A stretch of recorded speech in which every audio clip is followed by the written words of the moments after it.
Hello all. So far we have seen how can we pull the records from OLTP database and load those records into staging tables.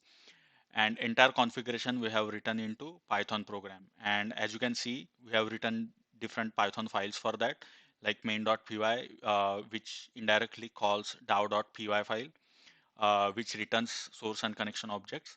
And using those objects, we are creating a CSV file first, and then using those CSV files, we are loading corresponding staging tables. And those individual insert scripts we have written in these different Python files. Now let's go back to our load strategy. And as you can see here, we are currently following this full load strategy. Now what full load strategy means? So let's go back to our tables. So as you can see, let's take the example of employees table. So there are 107 records right now, and let me execute target tables as well. So even in target table, we have same 107 records. Now if I execute my program again, what it will do is, so I'm running my program again, and let's see, let's uh, check in source. There are only 107 records, whereas if I execute my query here, it is having double. So it is having duplicate records. What I meant is, so let's do select star from employees.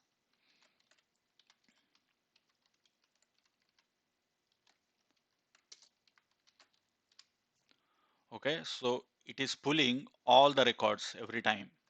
Okay, so employee ID 100, and you will see employee 100 again here. See employer ID 100. So it is duplicating the records. So what full load means? Every time when you run the program, it is pulling all the records from our source. Whatever records we have, it will not filter anything. It will pull entire record set and it will insert into staging tables.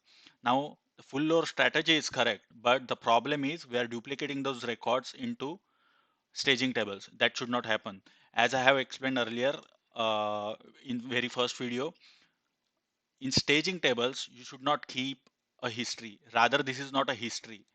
This is just a duplicate records. It's not even a history. So every time when you start your staging load, you should first truncate your corresponding tables and then you load the records. Okay, so what we'll do is now that particular step is missing here. So let's go back to our code. So what's happening here is we are fetching the records, okay, into CSV file, and we are inserting those records into staging tables. So one step which is missing is we are not truncating those records.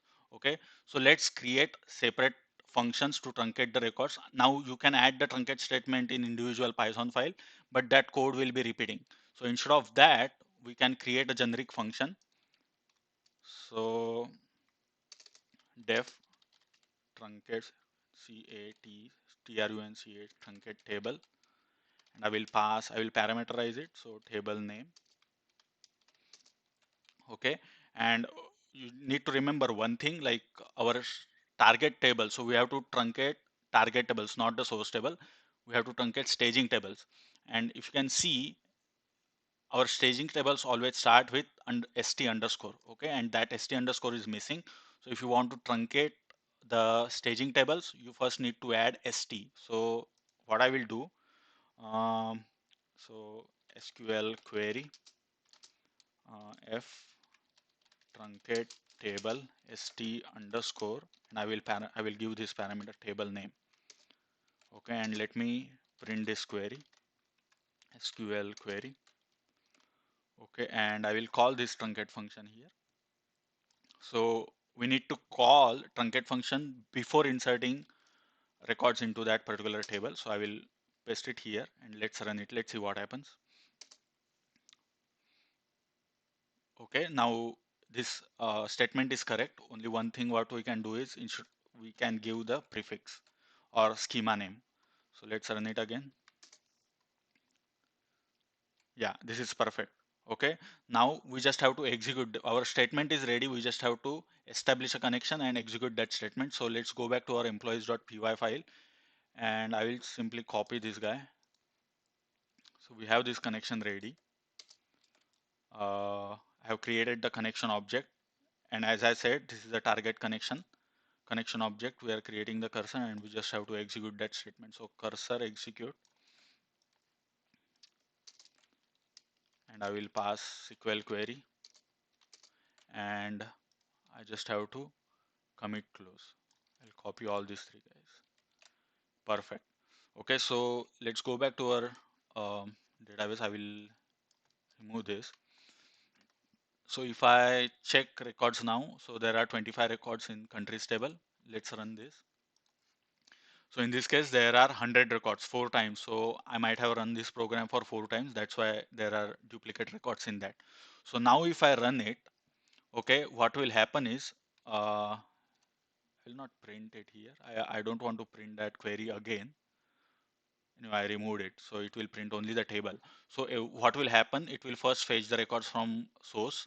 It will truncate those corresponding tables, okay, and it will insert the record. So it will first truncate, and so that is a perfect. So we are not adding any duplicate records now.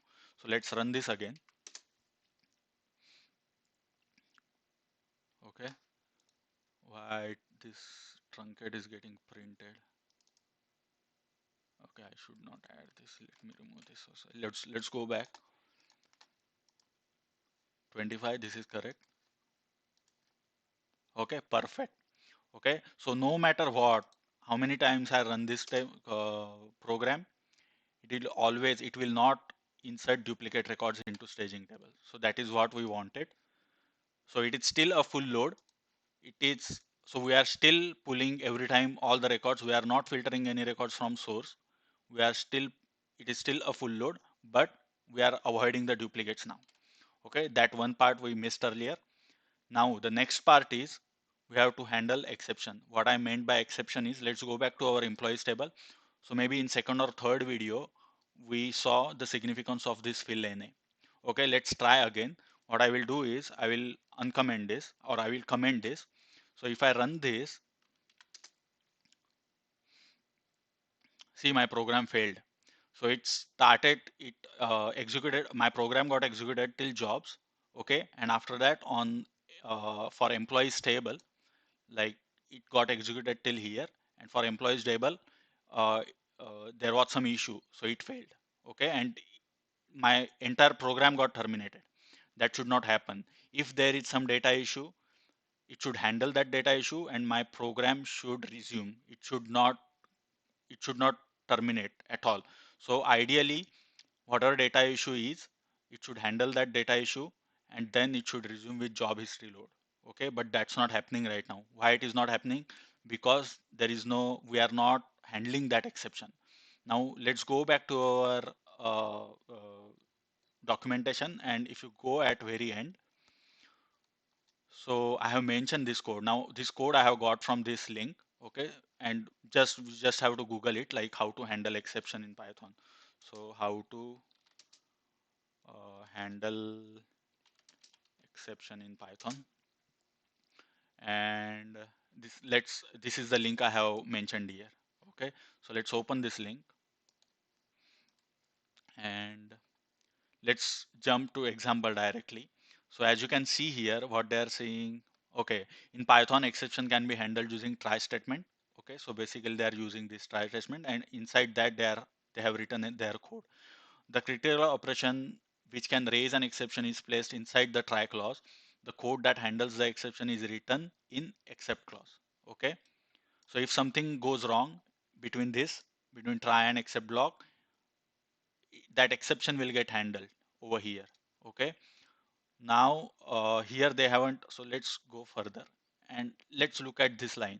So since every exception in Python inherits from a base exception class. Okay, so base class for exception is exception itself.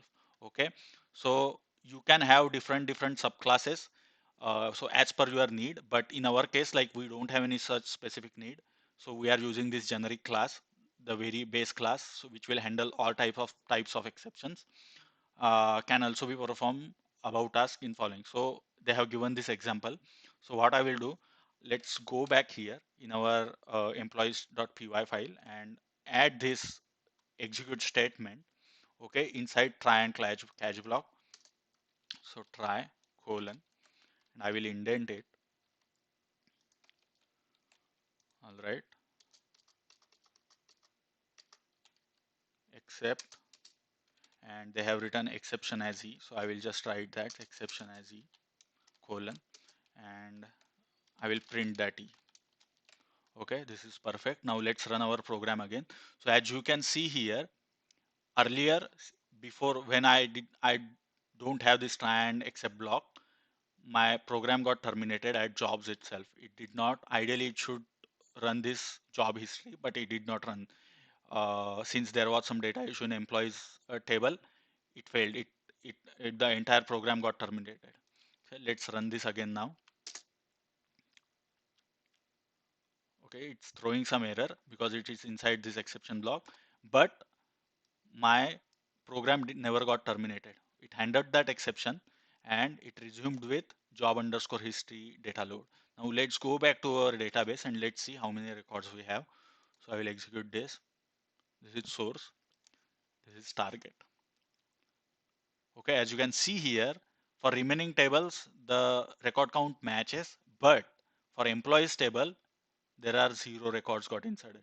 Now, why that is the case? Even though we are handling the exception, still records never got inserted. Okay, so why is that? So let's go back to our query, and what's happening here is we got the exception here, and it came out of this entire for loop. Okay, I mean it did not came out of that for loop. Ideally it ran that for loop, but problem is our the record insertion never got committed. So how can we check that? So if I move this statement, so this currently this statement is outside of for loop. Okay, if I move this statement inside for loop, right? So let's move that inside for loop. Okay, and let's try now. So I will execute this. Still we are seeing those errors. Okay, let's run this here again.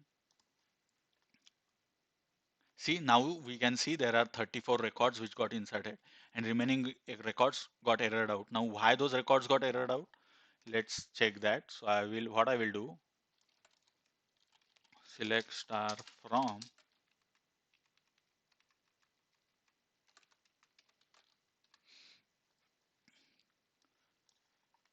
So first of all, this commission is null.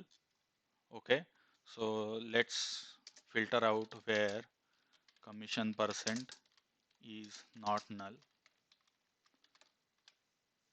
So maybe it's not null or not equal to maybe empty string. Yeah, so 35. See, exact 35 rows got inserted. So all those records which are having empty string, those got rejected. Okay, and that's why still 34, maybe one records here and there. Yeah, this null, department ID. Okay, and I will give and department ID is not null. See, 34 records now. Okay, so these records got inserted. Okay, but thing is what we are doing in our code currently is we are committing that transaction after every insert, and that is not a good way, that is not a good practice because it takes time. So right now in this case it's just 107 records, so it's working. If there are millions of record and after every insert you are committing the transaction and opening the transaction again, it's not a good practice. It takes time. Okay, so what I will do, I will keep this outside only. Okay, and it's okay uh, even if we are not storing any records. The main intention of this is so that our entire program should not get terminated. That is first thing. And second thing is we should be able to see why that particular record or why that particular loop is failing, where that exception is. So we need to understand that exception. So that's the only purpose. Now, before uh, before jumping into some other topic, one thing I wanted to show is let's look at this E. So as you can see here, let's print the type of that E. So, okay, I am executing my program again. So as you can see, this E is not a string. Okay, it's a program error. It's a class. It's an object of that program error. Okay, now we can typecast that to string, and there is a need, we will not see that why we need to typecast that as a string. We'll see that in the next videos. I just want to show you how can we typecast that. See, it's still showing, giving the same result set, whereas but if I use type now, so instead of showing that as a class, it will show as a string. uh, okay, type.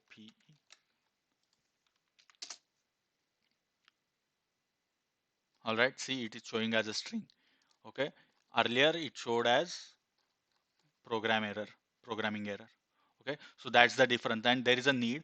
We'll see that in the next video. So in next video, we are going to see the need of this DW job run summary table. So we are going to create a separate table. This table will basically hold the job run history, and we'll see that like why that is needed, particularly when we are going to have a full load or even the incremental load. Okay, that, but that we'll see that in next video. Thank you for watching this video.